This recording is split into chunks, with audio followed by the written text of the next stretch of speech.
What does Facebook have to do differently under this settlement?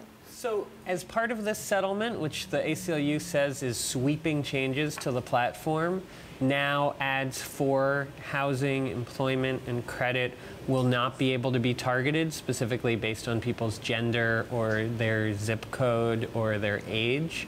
Also, when Facebook uses its algorithm to create what they call a lookalike audience, where they put together people to serve your ad to who are similar to the customers or employees you already have, they also won't do it based on those criteria. Facebook will have robots and people testing compliance of these ads. They'll have their advertisers have to certify that they follow non-discrimination laws. They'll be meeting with the plaintiff groups.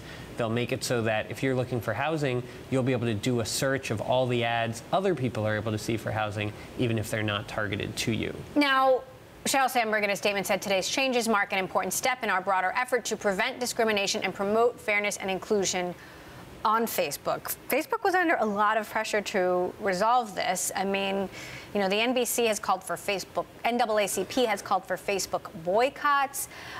You know, how much pressure was Facebook under here? There's been increasing pressure on this coming from the NAACP, fair housing groups, members of the Senate of both parties, the ACLU, and this is something that's been going on for quite some time now. A series of lawsuits, Equal Employment Opportunity Commission charges, and it's presumably something the company is glad to potentially put behind us. Now, ad targeting, like putting up signs in neighborhoods, has been, you know, common practice for decades. What makes this different?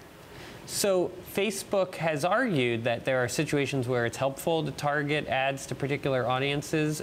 The point that scholars make is if an ad is put in a magazine you don't read or a neighborhood you don't live in, you could at least incidentally come across it.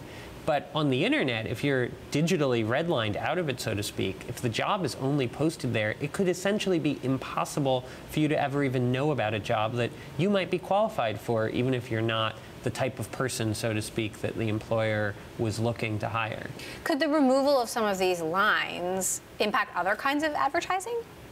Well, Facebook has said that there is the potential that these changes will be unwelcome to some advertisers in terms of getting what they want, and that it could impact them but not impact Facebook's revenue significantly.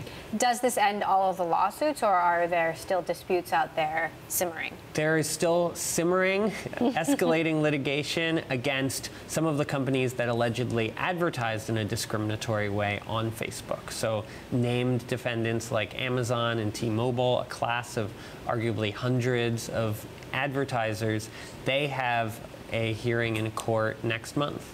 So it remains to be seen, of course, how this will be executed. And, you know, Facebook has often made these grand pronouncements, and then when you see the execution, there are mistakes being made. What will you be watching for?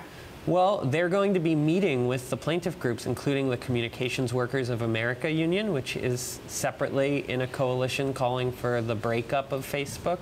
So when they get together with that union, with the ACLU, with the housing groups every 6 months, it will be interesting to see what happens.